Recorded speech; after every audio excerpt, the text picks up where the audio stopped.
The Oyo State Amotekun Corps was formally launched at a critical moment in the state's security history, following the temporary withdrawal of police formations during the aftermath of the NSAS protests. According to the commander, Colonel Olayinka Olayanju, retired. Amotekun has since complemented the efforts of the Nigeria Police and other security agencies in safeguarding lives and property across the state. He noted that the presence of Amotekun operatives has significantly reduced incidents of kidnapping, bike snatching, ritual killings, and other forms of criminality, particularly in rural and semi-urban communities.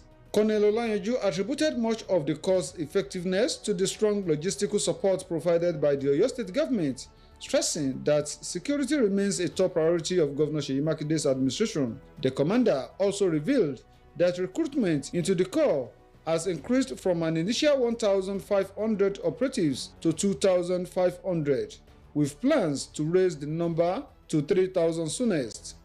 We completed our training in November 2020, and almost immediately we were launched into the operational activities because it coincided with the period where we have these answers that the community, the people, as a result of the protests, the violent protests, particularly directed against security agencies, the police, forced the police to turn to kind of withdraw back to their barracks. That was not out of fear. It was basically a strategy to minimize casualty on both sides. Because if you remember vividly, the populace went against the police. They were attacking police. They were attacking their barracks, attacking their police posts, attacking the men themselves. And in such situation, if the police decide to take action and decide to use maximum force to quell this, there will be a lot of casualty on the part of the civilian, and of course they will blame the police. So any responsible organization in such a situation will have to turn to and then withdraw back to their base so as to minimize the casualty. It was at this period that Amotekun completed their training in Oyo State, and we were asked to move in to curtail the situation and stand in for the police. That was late November 2020.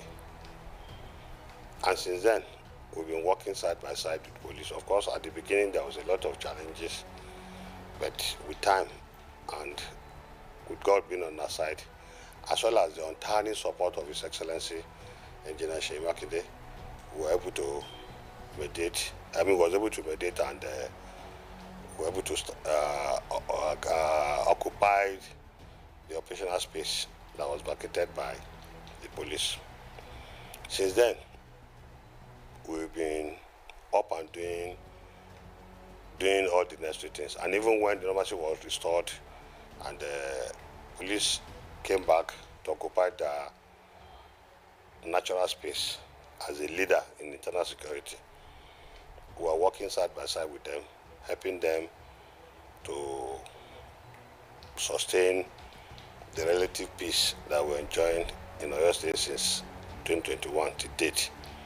Of course, there's no situation whereby you have 100% insecurity, or let me say, there's no situation where you have 100% secure state. Human endeavor entails that there will be conflict, even among father, family, husband and wife. There will definitely be conflict. The job of the security agencies is to ensure that this conflict does not go out of hand, did not escalate into breakdown of law and order, the situation we experienced in 2020. So we have been working side by side with them, and to the glory of God, our Amotekun have contributed immensely in the area of curbing crime. We have been able to reduce to the barest minimum. I'm not saying eliminate, I say reduce to the barest minimum issues of crimes like bike snatching, kidnapping, ritual killing, and of course other petty criminal activities that have been witnessed in other parts of the country. Oyo is relatively safe till this present moment that I'm talking about.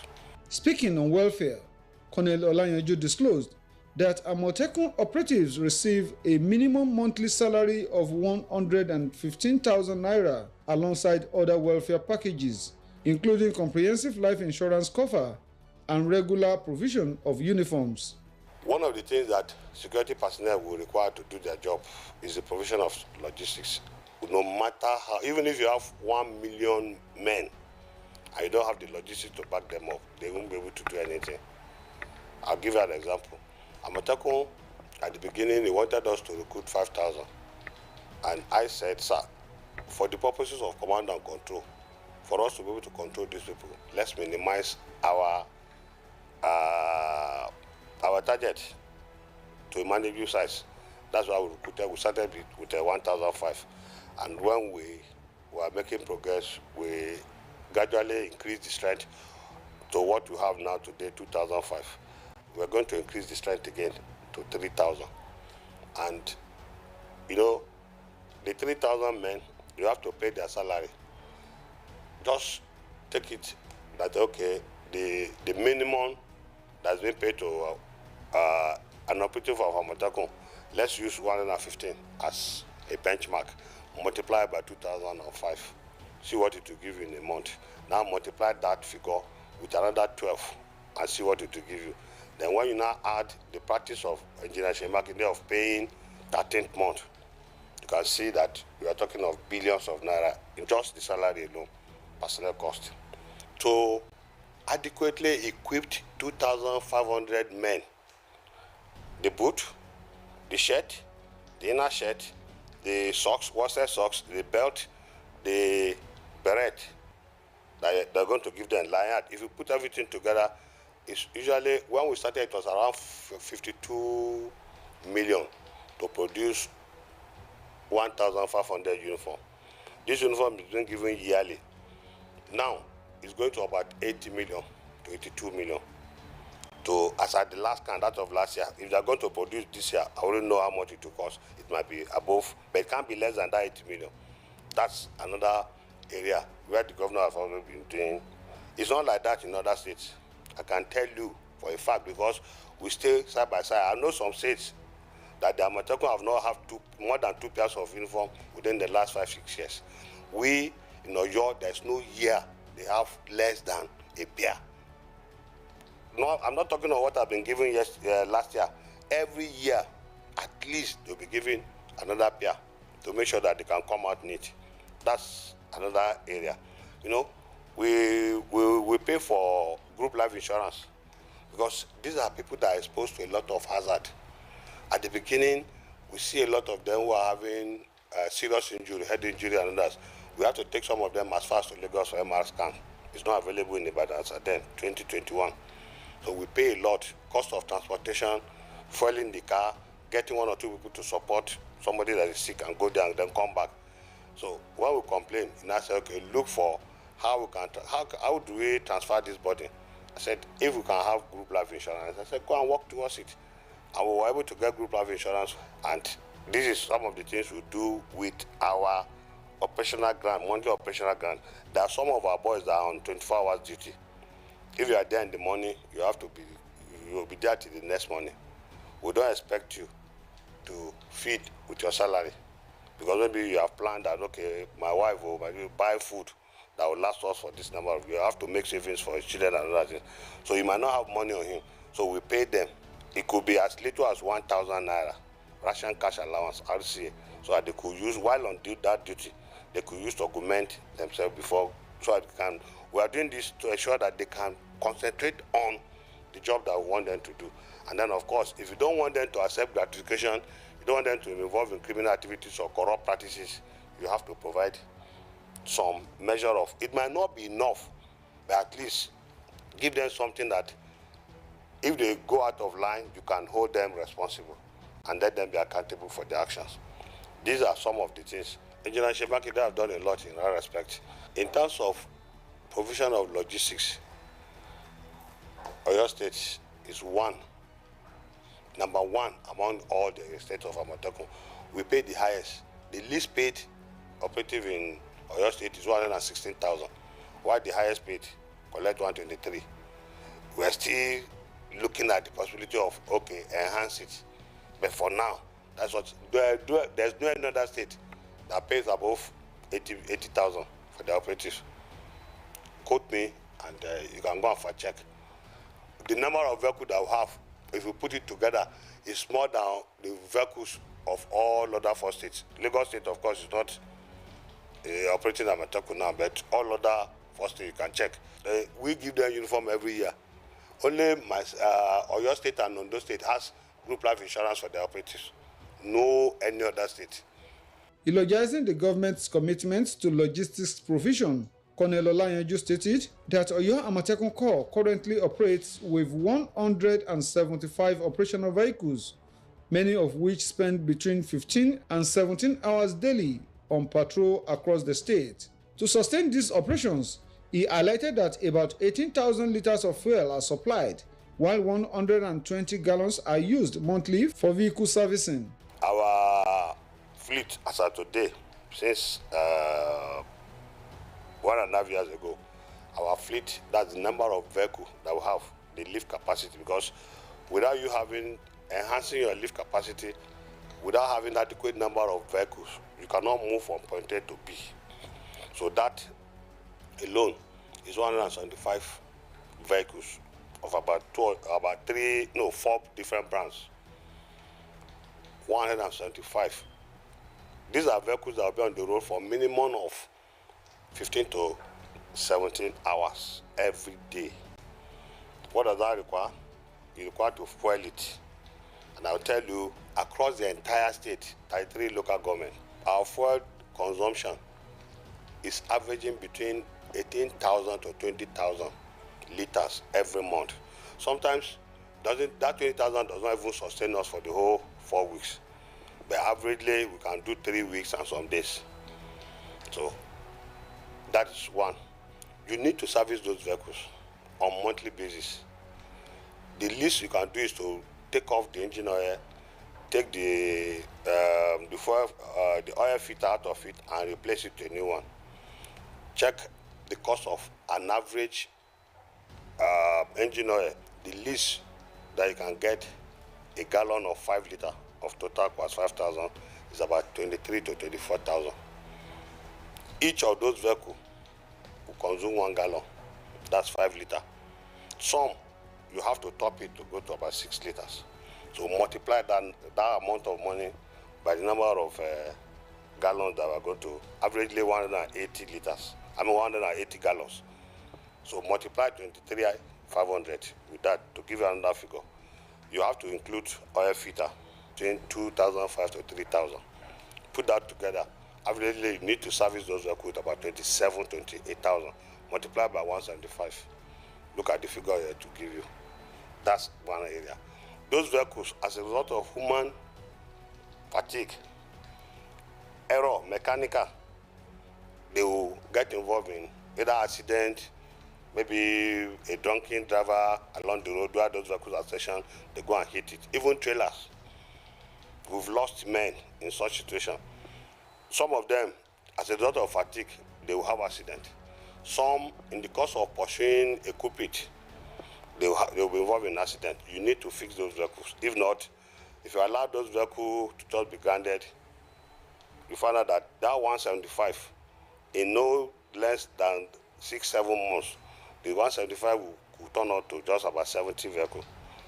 That will affect our capacity. So if you don't maintain those vehicles, how do you think you'll be able to have those vehicles serviceable to do your job? So he has also contributed in this by giving us monthly operational grant. That monthly operational grant, from there, we pay for our fuel. Average cost of what I'm telling you now is about 14 to 15 million. We need to pay for the repairs of those vehicles. You have to buy battery. You have to buy tires because these are expendable. You have to service it monthly. Our monthly servicing bill is about 5.5 million. You buy battery because you know that these vehicles are stationary in some cases, particularly at night when we lock down the whole of Ibadan. So the boys they want to listen to the radio, they want to charge their phone, they want to charge the battery. I mean, the handheld radio, the satellite radio that they are carrying, all these things affect the battery sometimes. I know some human beings, they feel that, oh, this is government property, they can use it anyhow.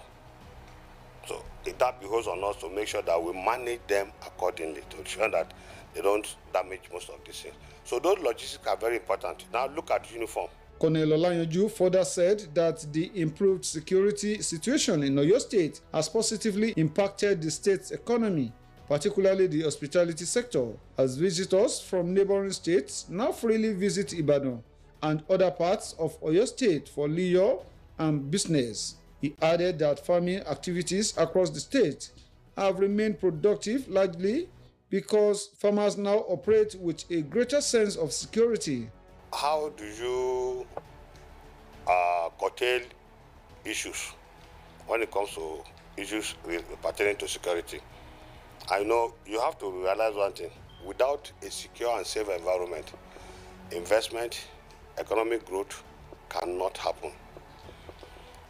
In Ibadan, within the last 2 years, we have been enjoying 24 hours, getting close to 24 hours economy. If you observe from Thursdays to Monday morning, Ibadan used to have been experiencing influx of other people coming in from other states, particularly Lagos, Ogun, adjoining states, Kwara, Osun, coming in here for their weekend because they find this place to be more conducive. They can rest. After a hectic 5 days walk in Lagos, you see a lot of people coming into Ibadan. Our hotel used to get filled up from Thursday. You can go and confirm to the point that hotels in Ibadan now, both 1-star, 2-star, 3-star, 4-star, and even 5-star hotel, they now have weekend rates beginning from Thursday to first thing on Monday morning. And this thing started about 2 years ago. If you look around again, you find out that within the last 2.5 years, Ibadan has witnessed tremendous development in terms of hospitality and economic growth. This is not something that is far-fetched. The contribution of the secure environment has greatly enhanced this development we are witnessing. That would not have been possible without this effort. On the future of the corps, the Amotekun commander disclosed that the state government is deliberately building the capacity of operatives in anticipation of a possible transition to state policing should the federal government approve the initiative. He added that an expanse of land has already been acquired for a permanent headquarters of the Amotekun Corps in the heart of Ibadan, the state capital, while 2 aircraft are expected to be delivered to enhance area surveillance. And now to capital is building a new headquarters for Oyo Amotekun because he is now thinking that, okay, if we transit to state police, what happen? We need to be ready before to be ready. You know, these are constitutional matters. That gap, let's try and see if we can go to the next level. To do that, he went in and acquired 2 aircraft. That's for intelligence surveillance recce. We're going to build an headquarters. Within that headquarters, there's a command control post. Where once that headquarters flies from Ibadan towards Oyo, Ogbomoso, going to Okeogun, another one pass through Oluyole, Ibarapa, getting to Okeogun. When it coming around Ishayin and other things, we'll be viewing it from the monitoring center. This is one of the things why I decided we have to build that new headquarters at the center of the town. They are going to start work on it very, very soon.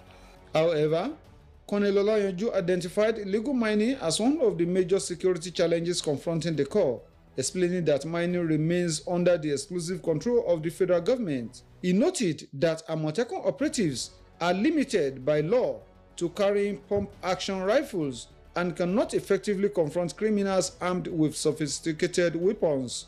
Despite this limitation, he emphasized that Governor Seyi Makinde remains committed to investing in security infrastructure within the boundaries of the law, while also providing logistics support to other security agencies operating in the state. The Amotekun commander concludes that the enhanced legal backing access to advanced equipment such as drones and stronger interagency collaboration, the Corps will be better positioned to deliver even greater results in the fight against crime. We've tried to use drone. People will say drone, drone, drone, because they are looking at it, that they see it on telly, they see what drone have been able to do. They see Boko Haram even using armed drone. The state cannot have those things without approval from the federal government. A drone is not as expensive. The kind of drone, the armed drone, is quite expensive, but it's not as expensive as an aircraft. We tried several efforts around the Betty. I was personally involved because I used to be the one that would take the team there. We tried more than 5 different types of drones that we could not achieve results. Most of the drones you see here in town is entertainment drone. The drones that you use for military, it has to have military capability. And those are drones that you can't just see it easily. Because the man that you are trying to record, he knows that you are trying to get his position. So he will put you down. Most of the drones that are military, that has military capability, you even see these drones armed with weapons. So that when they see any target, they can neutralize the target.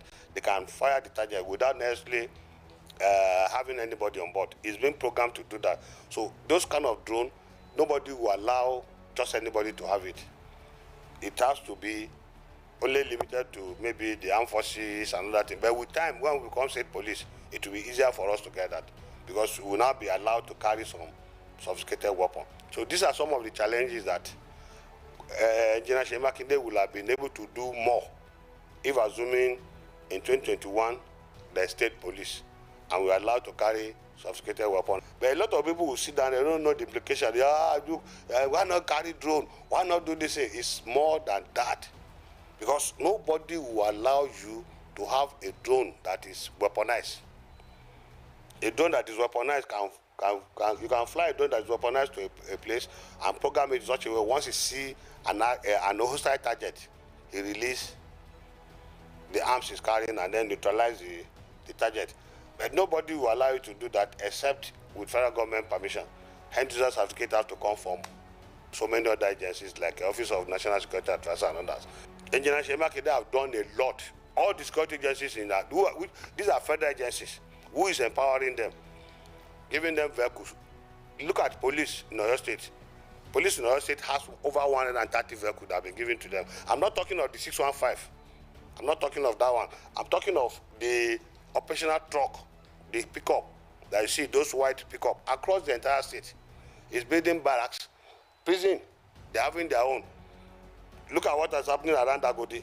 They are doing everything possible to move Agodi, to move the prison out of that gate area, because you know it's a very busy area. It's not an ideal place for a prison. That's why they went to build one somewhere around the Egbeda, Lagilu area, where they can move these people to. There has been a lot of broadcasting here and there. Immigration, they are all federal agencies. But we're doing a lot of things with them. The state government is funding them. Even NDLE, DSS, so many issues that is not waiting to say, oh, this is federal. Today now, are they not the Nigerians, or are they not just people who are enjoying it? So that is approach. And we have been able to see it clearly that if you allow this man, if you give him that leverage to do more security-wise, we will see it. I'm not talking of infrastructure and that thing. I'm saying that without security, nothing can happen. Today now, one of the things you notice Ibadan for, generally or your state for, is that there's relative cheap cost of living. Why is that possible? Because we still have access to our farmland. We have issues, but it's not that pronounced like in other states. Our farmers still produce. Go along Moniya, go to Okyogo, you see a lot of, check the number of trucks every day that will carry cassava, that will carry cashew from Okyogo passing through here. When you talk of mining, that's one area that the governor have really tried to do one or two things. He felt that it is the federal government exclusive right, mining area, but the impact is on the state. When they mine and then degrade the whole environment, it is the state that will bear the brunt. When criminals move into mining area and make it a safe haven, it is the state that will bear the brunt. Like what has been happening in Okeogun, around Abaja, Oloka, that's in the local government, Olonshogo, Igbeti, Bani, in Kayama, Irepo, Soro, general area. What has been happening there is basically issues relating to mining. It's coming up now in Shaki West.